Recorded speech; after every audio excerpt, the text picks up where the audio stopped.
মোৰ ফেচবুকৰ মজিয়াৰ প্ৰতিগৰাকী বন্ধু বান্ধৱী আপোনাৰ হ'ব মোৰ বুকুৰ বাকৰিয়নিলৈ মই অতি আত্মিকতাৰ আদৰণি জনাইছোঁ।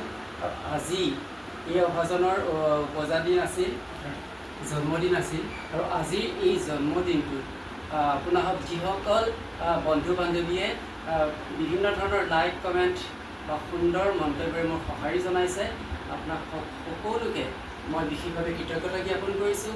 আৰু লগতে এটা দিনতে যি 12,000 বা 13 বা 14, 15,000লৈকে যিখিনি ভিউৱাৰ্ছ মই পাইছোঁ, সেই ভিউৱাৰ্ছ আপোনালোককো মই বিশেষভাৱে কৃতজ্ঞতা জ্ঞাপন কৰিছোঁ। কিয়নো আপোনালোকৰ এই যিখিনি আপোনালোকে ভিউজ মই পাইছোঁ, সেয়া মোৰ কাৰণে আশীৰ্বাদ স্বৰূপ। আৰু লগতে যিসকল মোৰ অনুৰক্ত মোৰ বন্ধু বান্ধৱী আপোনালোকে মোকে শুভকামনা জনাইছে, লাইক কমেণ্ট কৰি বা বিভিন্ন মন্তব্য শুভকামনা জনাইছে, এয়া মোৰ কাৰণে আশীষ স্বৰূপ। আৰু সেইকাৰণে মই আপোনাক সকলোকে মই আপোনালোকৰ মন্তব্যত ৰিপ্লাই দিব পৰা নাই।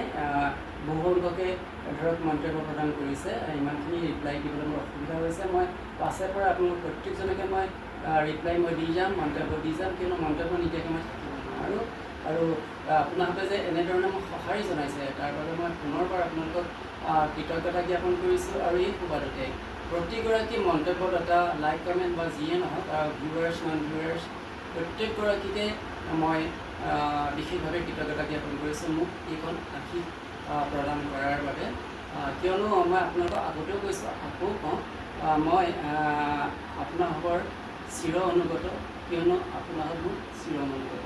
আৰু সেয়ে এই চিৰ অনুগতে আপোনালোকৰ পৰা সদায় এনেদৰে সঁহাৰি আশীষ বিচাৰি থাকিব। আৰু মোৰ কবিতাৰ অনুৰক্ত আপোনালোকক মই বিশেষভাৱে কৃতজ্ঞতা জ্ঞাপন কৰিছোঁ, কিন্তু আপোনালোকে মোৰ বহু কবিতা অনুৰক্ত।